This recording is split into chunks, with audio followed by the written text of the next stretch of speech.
할렐루야. 오늘 2부 예배에 나오신 여러분 모두를 주의 이름으로 축복하고 환영합니다. 여러분의 영혼이 잘된 것처럼 범사가 잘되고 강건하기를 주의 이름으로 축원합니다. 성경 속에 수많은 믿음의 영웅들이 등장을 하죠. 아브라함, 이삭, 야곱, 요셉과 같은 구약의 족장들로부터 시작을 해서 신약의 베드로, 야고보, 안드레, 요한, 그리고 사도 바울과 같은 그런 걸출한 인물들이 등장을 합니다. 우리가 이들의 이야기를 묵상하다 보면 그들의 삶의 자리에서 일어나는 모든 일들 하나하나가 이 시대를 살아가는 오늘 우리의 일들임을 발견하게 됩니다. 특별히 오늘 본문에 등장하는 다윗이라고 하는 인물을 보면 저는 다른 성경의 인물들보다 참 인상적이고 왠지 멀게 느껴지지를 않습니다. 왜 그럴까요? 그것은 그의 인간적인 면이 우리 모두와 크게 다르지 않기 때문이지 않을까 생각을 합니다. 그는 완벽한 사람이 아니었습니다. 어쩌면 결점투성이라 이렇게 이야기할 수도 있을 겁니다. 그렇기 때문에 우리 삶 속에서 나와 다르지 않은 가까운 그런 사람이라고 여겨지는지 몰라요. 우리 삶 속에서 나와 너무나 먼 사람이라고 생각하면 쉽게 그 성경의 이야기들이 우리에게 다가오지를 않습니다. 그런데 그는 우리와 너무나 많은 면에 있어서 닮은 점들이 있어요. 복음을 위해서 하나님 나라를 위해 귀하게 쓰임 받았었던 우리 기독교 역사의 인물들이 있습니다. 우리나라의 이성목 목사님이라든지 또 무디 목사님과 같은 그런 훌륭한 목사님들의 이야기를 보면 가끔 이런 이야기들을 대할 때 이렇게 말씀하시는 분들이 있습니다. 아유, 그분들은 목사님이시니까 하나님 앞에 선택돼서 하나님 앞에 귀하게 쓰임받는 하나님의 종들이니까 그렇죠. 우리와 같이 사회생활을 그들이 하기를 합니까? 다른 사람들과 함께 회식하면서 술자리를 하기를 합니까?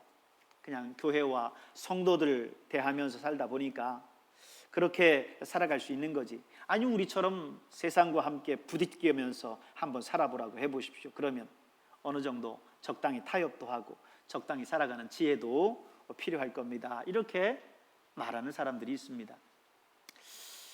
그래서 오히려 목사보다 우리 성도들의 이야기가 더 힘있게 다가올 때가 있어요. 세상 속에서 그들과 함께 직장생활도 하고 사회생활도 하는 우리 성도들이 그럼에도 불구하고 믿음으로 살아가는 모습들을 보여줘 보세요. 할 말이 없는 거죠. 아무개 집사님, 아무개 장로님을 보십시오. 그분도 직장생활하고 사회생활 똑같이 하는데 꼬박꼬박 그 어려운 가운데에서도 피곤하고 지친 가운데에서도 주일 성수하고 11조하고 성실하게 신앙생활을 하지 않습니까? 하면 할 말이 없는 거죠. 우리 백암교회 성도들 한 분 한 분이 이 세상 속에서 바로 그런 분들이 될 수 있기를 축복합니다. 오늘 다윗은 그런 면에서 우리가 참 가깝게 느껴지는 인물이에요. 너무 완벽했다면, 너무 거리가 먼 인물이었다고 한다면 어쩌면 우리에게 가깝게 느껴지지 않았을 거예요. 매력을 느끼지 못하게 했을 겁니다. 그런데 그의 삶을 보면 이런저런 실수들이 많아요. 그래서 우리 마음에 더 쉽게 와닿는 인물일 수도 있습니다. 오늘 사무엘상 30장은요 파란만장한 다윗의 삶 가운데 가장 암담한 한순간을 이야기하고 있습니다. 다윗은 우리가 잘 알듯이 이스라엘과 블레셋과의 전투에서 육척장수인 적장 골리앗을 물리치면서 사울 왕의 사위가 되죠.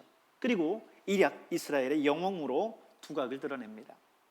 이 일로 인해서 백성들 사이에 사울이 죽인 자는 천천히요 다윗이 죽인 자는 만만이라고 하는 노래가 백성들 사이에 쫙 퍼졌어요. 하지만 오히려 이게 화근이 됐습니다. 당시 이스라엘의 왕이었었던 사울은 이 일로 인해서 다윗을 미워하게 됐고 급기야 다윗을 죽이기로 마음먹습니다.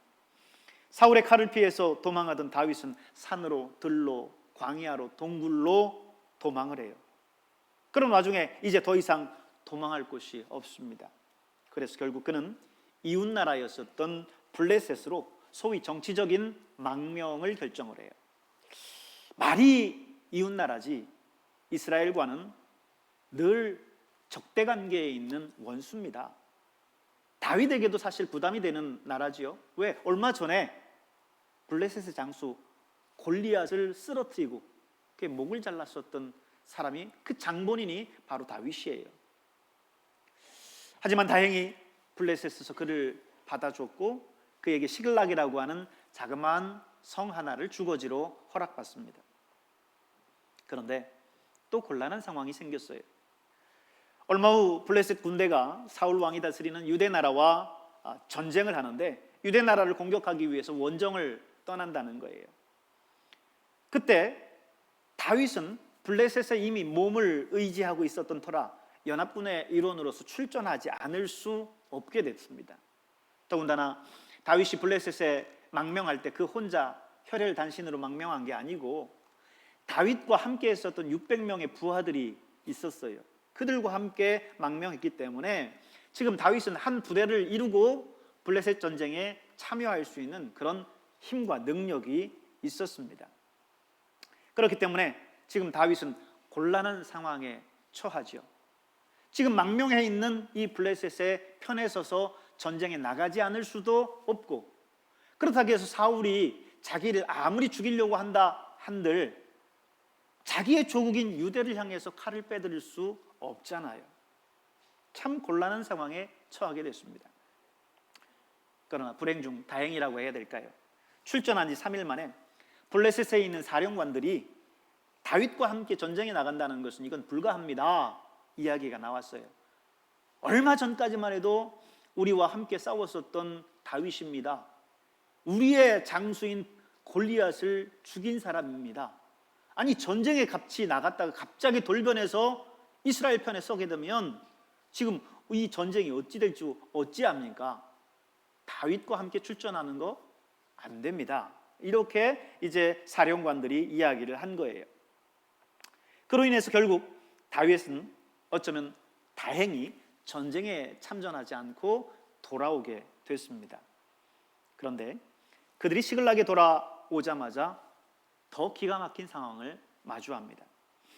다윗이 전장에 나간 그 사이 아말렉 족속들이 쳐들어와서 시글락 성을 불사르고 모든 처자들을 전부 사로잡아 간 거예요. 지금 다윗이 시글락에 정착해서 살고 있는데 거기 있었던 자녀들, 노인들 다 사로잡아 가고 재산을 다 빼앗아 가고 성을 불태운 겁니다. 돌아와 보니 온 성이 이곳저곳 피어나오는 연기뿐입니다. 다윗이 그 상황이 얼마나 기가 막혔을까요? 울 기력조차 없어서 정말 통곡하고 울었는데 정말 기력이 없도록 그 기력이 닿을 때까지 울었다고 그랬어요. 사무엘상 30장 4절에 있는 말씀 보십시오. 다윗과 그와 함께한 백성이 울 기력이 없도록 소리를 높여 울었더라. 이 상황이 되자 그간 다윗에게 충성했었던, 다윗과 함께 했었던 백성들이요, 이제는 다윗을 향해서 돌을 들어 치려고 합니다. 성경은 이 상황을 뭐라고 표현하냐면 다윗이 크게 다급하였다 이렇게 기록하고 있습니다. 더 이상 손을 쓸 수 없는 진퇴양난의 상황에 처한 거예요. 그를 돌로 쳐 죽여야 한다는 소리가 이곳저곳에서 들려옵니다.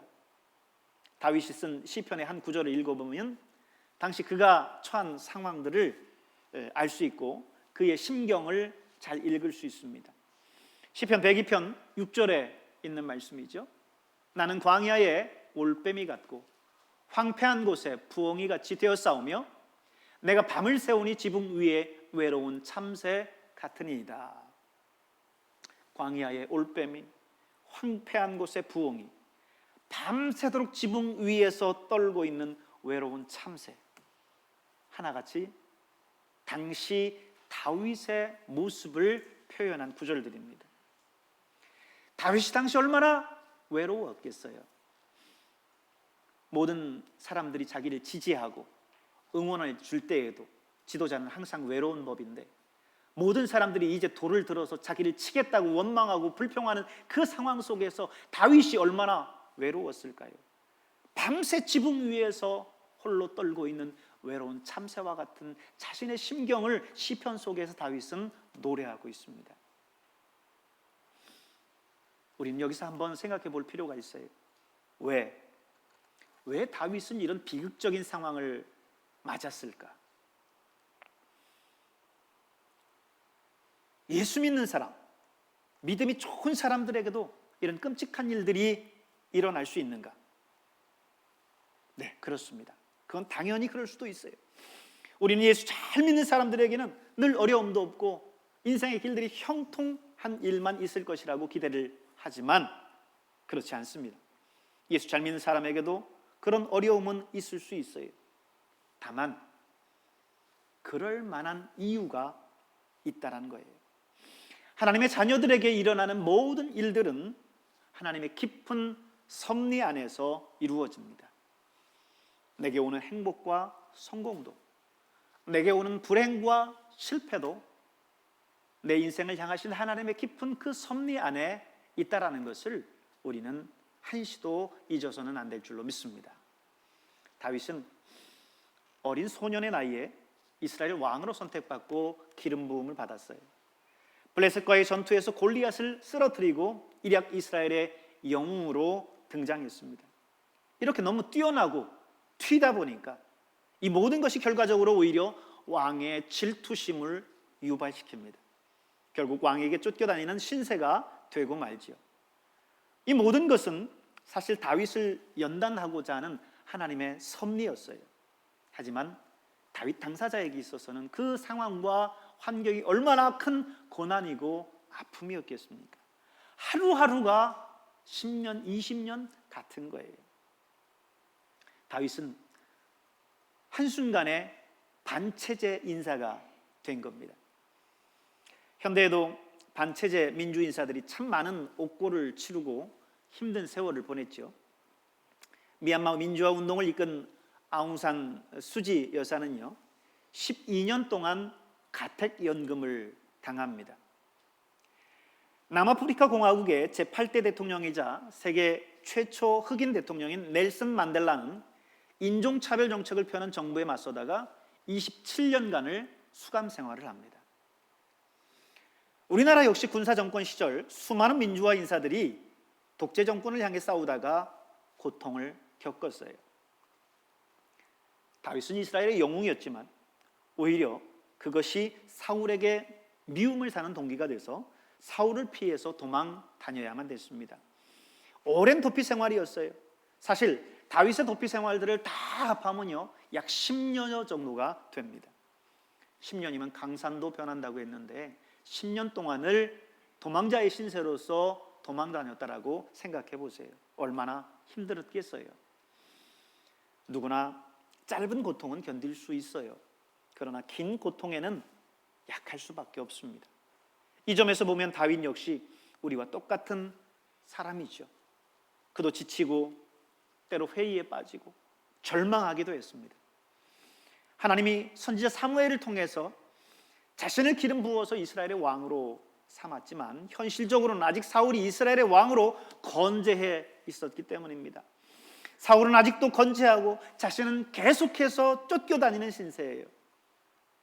다윗이 고통 속에서 하나님 앞에 부르짖고 기도하지만 하나님은 여전히 침묵으로 일관하시는 것만 같아요. 다윗에게 현실은 냉혹했습니다.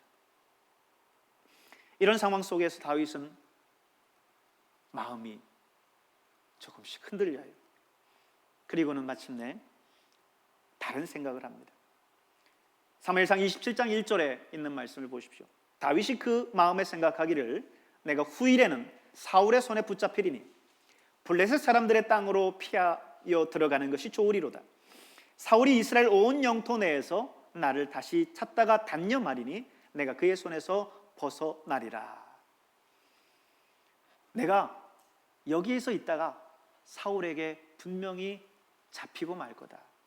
그러면 내 목숨이 어떻게 될지 보장할 수 없는데 차라리 블레셋 땅으로 피하는 게 낫겠다. 블레셋으로 망명하는 게 낫겠다 생각을 한 겁니다. 그러나 사실 다윗은 블레셋 땅으로 가면 안 됐습니다. 가지 말았어야 했어요. 하나님의 땅 유다를 버리고 이방 땅 블레셋으로 마음을 돌리다니 더구나 하나님의 백성 이스라엘의 왕으로 하나님께 선택하시고 기름 부어 세우셨는데 그 나라를 버리고 블레셋으로 망명하고 도망하다니요. 아무리 어렵고 힘들었어도 그 피난의 세월들이, 도피의 생활들이 힘들고 어려웠다 할지라도 그 고난 속에서 하나님을 의지하면서 그 유다에 머물러 있어야 했습니다.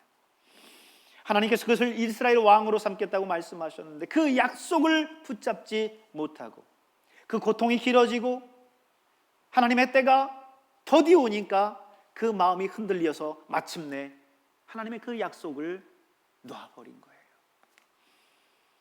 다윗 내면에서 마음이 흔들렸던 거죠.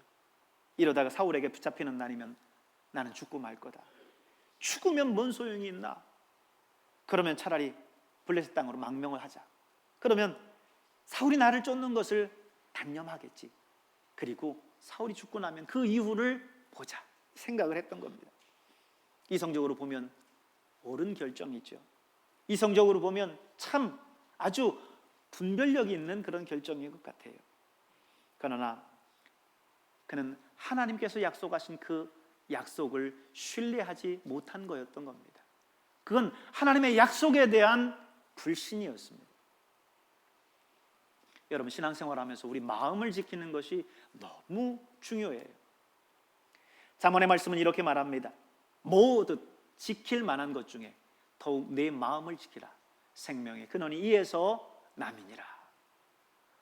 모든 지킬 만한 것보다 내 마음을 지켜라. 죽고 사는 생명이 이 마음에서부터 시작되는 거다 말씀합니다. 마음을 잘못 지키면 결국 그것으로 인해서 큰 실수를 하게 돼요. 16장 32절에도 보십시오. 노하기를 더디하는 자는 용사보다 낫고 자기의 마음을 다스리는 자는 성을 빼앗는 자보다 나으니라. 여러분, 성이라는 거는요, 공격해 오는 군사들을 효과적으로 막기 위해서 만들어 놓은 시설입니다. 그렇기 때문에 그 성을 점령하기 위해서는 그 성을 지키고 있는 군사들의 3배, 4배 이상은 돼야 그 성을 점령할 가능성이 있는 거예요. 그만큼 성을 점령한다는 것은 어려운 겁니다. 그런데 뭐라고 말씀해요? 나의 마음, 자기의 마음을 지키는 자는 그 성을 무너뜨리는 자보다 낫다. 성을 빼앗는 자보다 낫다라고 말씀하고 있어요. 그런데 오늘 다윗은 바로 그 마음을 지키지 못한 거예요. 사울이 자기를 죽일지 모른다는 그 생각 때문에 하나님께서 주신 그 약속의 말씀을 신뢰하지 못했습니다. 결국 자신의 조국 유다를 버리고 하나님께서 그 나라의 왕으로 세우셨는데도 불구하고 그 나라를 버리고 블레셋으로 망명을 결정해요. 여러분, 우리의 마음이 참 중요하기 때문에 우리 마음 가운데 떠오르는 모든 생각에 대해서 우리가 늘 잘 분별하고 우리가 그 마음을 굳게 지켜나갈 수 있어야 돼요. 마틴 루터는 어거스틴의 말을 인용해서 이런 말을 했습니다. 새가 내 머리 위로 지나다니는 것을 막을 수는 없다. 하지만 내 머리에 둥지를 트는 것은 막을 수 있다 그랬어요. 그렇죠. 새가 내 머리 위로 날아다니는 것을 그걸 어떻게 막습니까?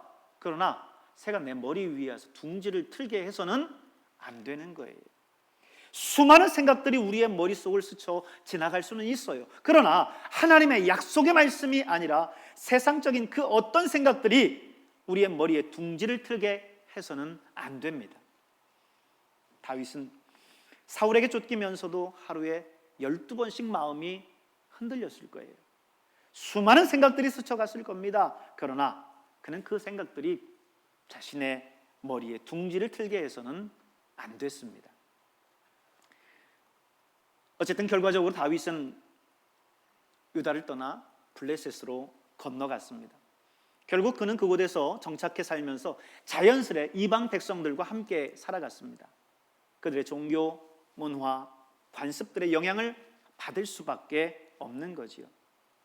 선택받은 하나님의 백성이 어찌 이방 백성들과 함께 섞여 살 수 있겠습니까?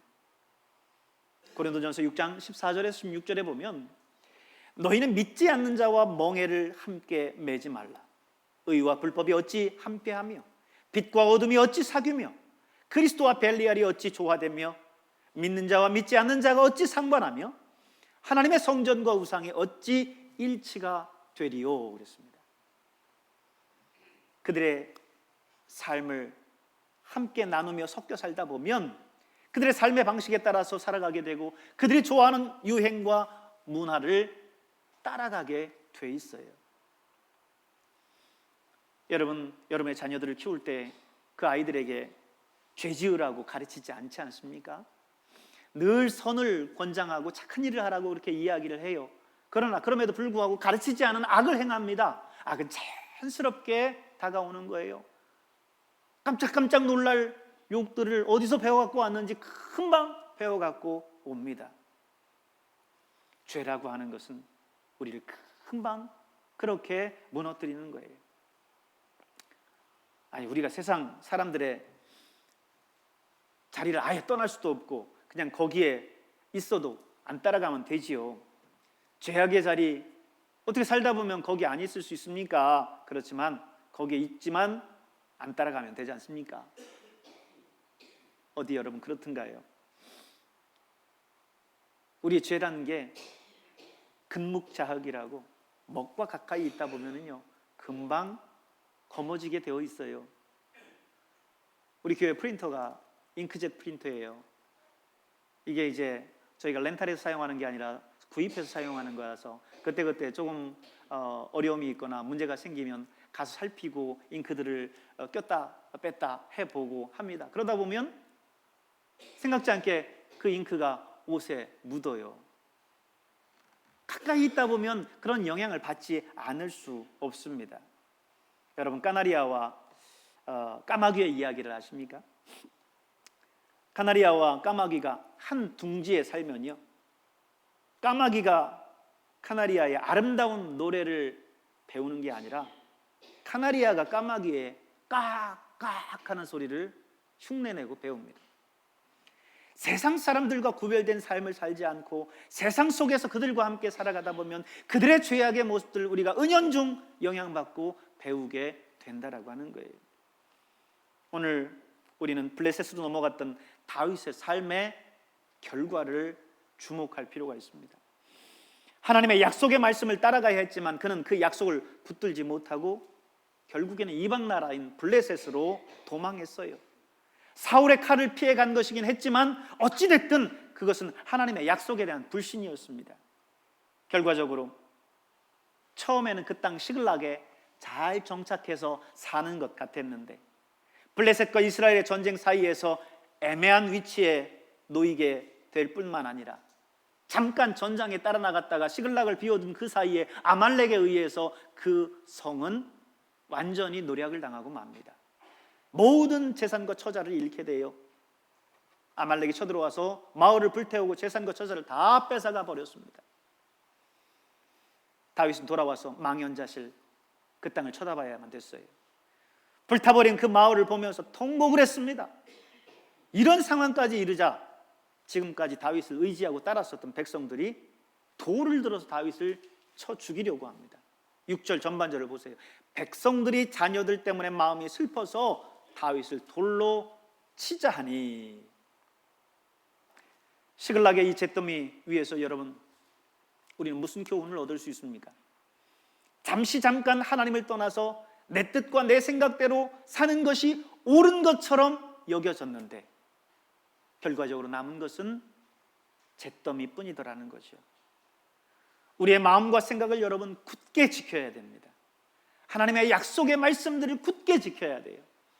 잠시 세상적인 방법에 따라서 내 생각과 내 판단으로 그렇게 따라가는 것이 옳은 것처럼 여겨졌어요.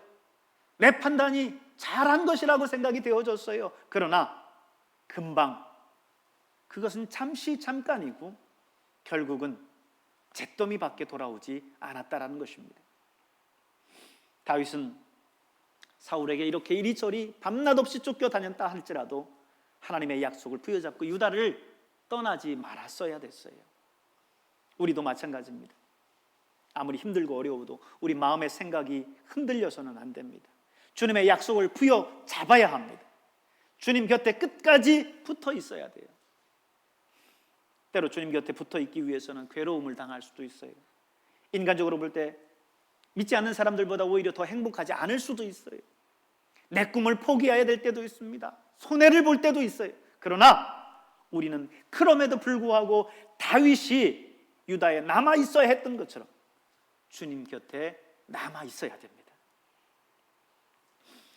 노인과 바다, 누구를 위해서 종은 울리나 등으로 유명한 해밍웨이를 여러분 잘 아시죠?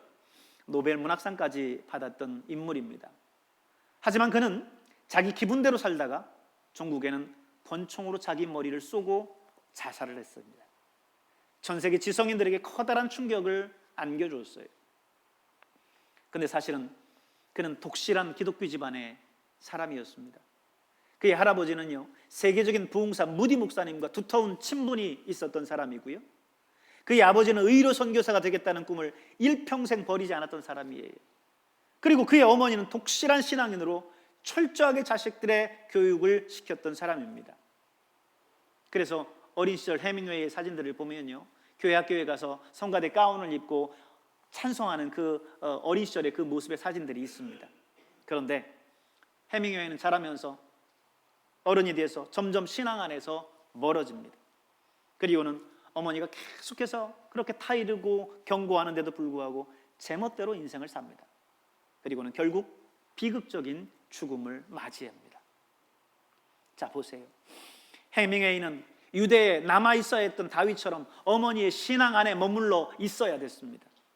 그가 남긴 말을 여러분 보십시오. 아주 의미 있어요. 나는 전지약이 다 떨어지고 코드를 꽂을래야 전원이 없어서 불이 들어오지 않는 라디오의 진공관처럼 외로운 공허 가운데 살고 있다. 라디오의 진공관처럼 외로운 공허 가운데 살고 있다. 자신의 생명을 끊지 않으면 안 되는 잿더미 위에 인간이 되어버린 거예요. 그러나 잿더미 위에서 다윗은 큰 변화를 맞이합니다. 30장 6절 보세요. 백성이 자녀들 때문에 마음이 슬퍼서 다윗을 돌로 치자 하니 다윗이 크게 다급하였으나 그의 하나님 여호와를 힘입고 용기를 얻었더라. 궁지에 몰리자 그 즉시 하나님을 향하여서 두 손을 듭니다. 이게 바로 다윗의 장점이에요. 잘못되었다 깨달으면 그 즉시 모든 것 내려놓고 철저히 회개하고 돌이킨다는 겁니다.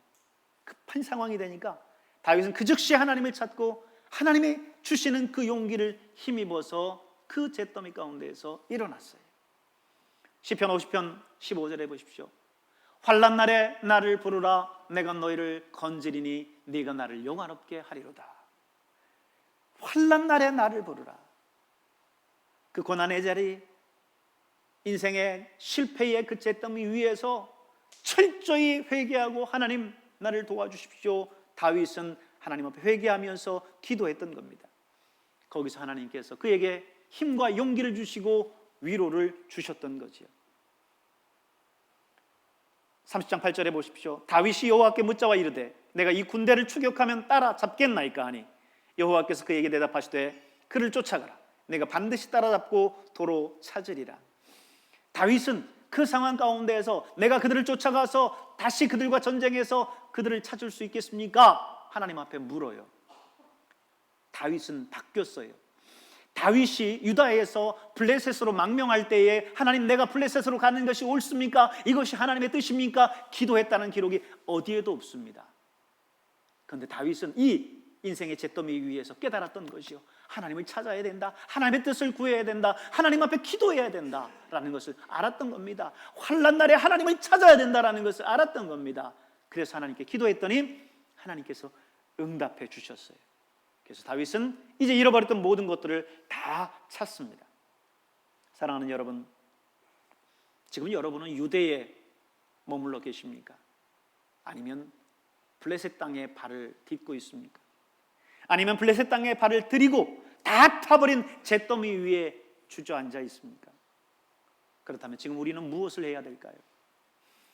우리는 지금 이곳에서 주님을 찾아야 돼요. 간절히 주님을 찾아야 됩니다. 그래서 주님이 주시는 그 용기를 내야 돼요.